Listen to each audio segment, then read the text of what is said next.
Hi, kindergarten, first and second grade leaders. We are preparing for October 7th and the end of our series in the beginning.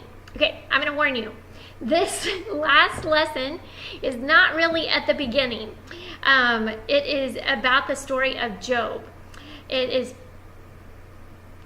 So we are going to skip from Genesis and go all the way to Job to tell these stories. And I don't know if you know the story of Job. Job is definitely one of those people that we should all be inspired by, that Job's faithfulness to serve and to honor God in his whole life, even in really tough situations,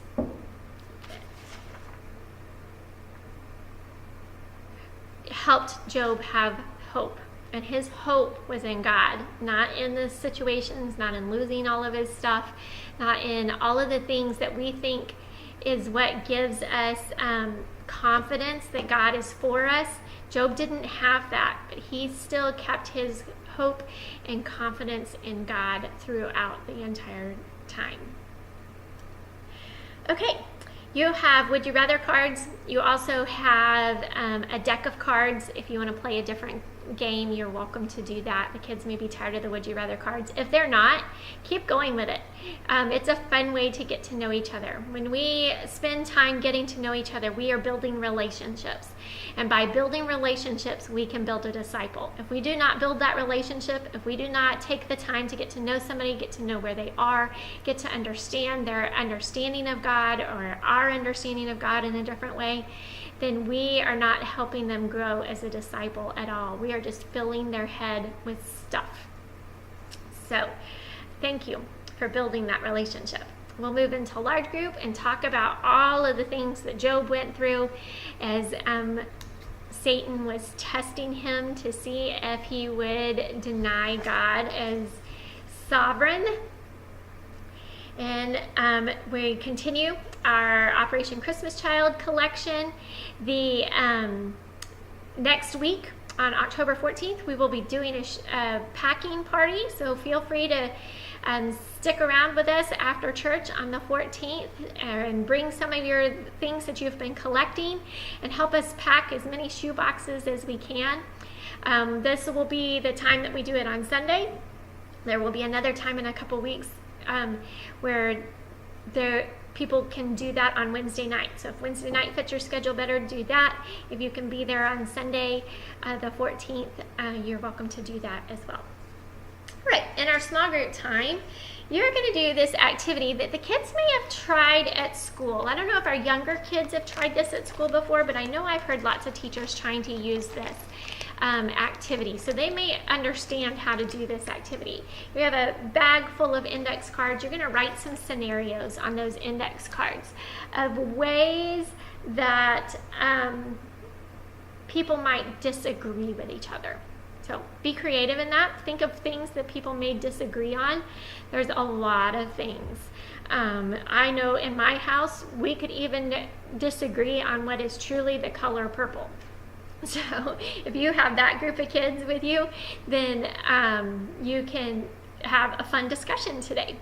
And so what you're supposed to do is write those scenarios, and then you need a group of 3 people.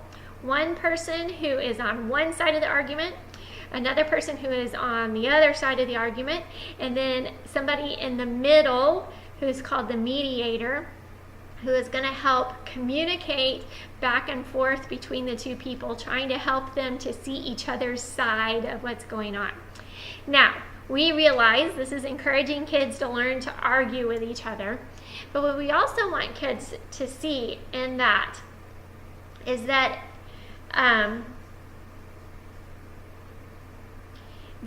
that when we disagree with someone, there is always the possibility that we could look at it from another standpoint.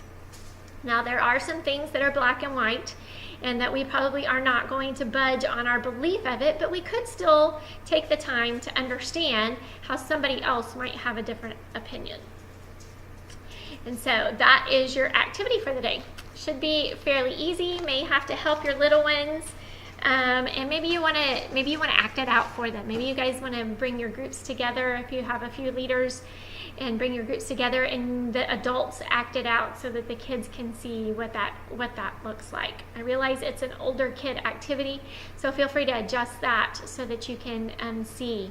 I mean, maybe even you could do a tug of war so that some kids are on one side and some kids are on the other side. Obviously, we don't want to hurt anybody, but that way they can visually see the pull and the tug to help people understand both sides of an argument. All right, then you have your memory verse activity. See how fast the kids can recite the memory verse this week, if they are tired of the mirror activity. If they're not tired of it, feel free to keep doing it. The repetition is good for all of us. When we memorize scripture, it helps us all to lean on God's promises every day, even in difficult situations, just like Job faced. And then we will pray and dismiss.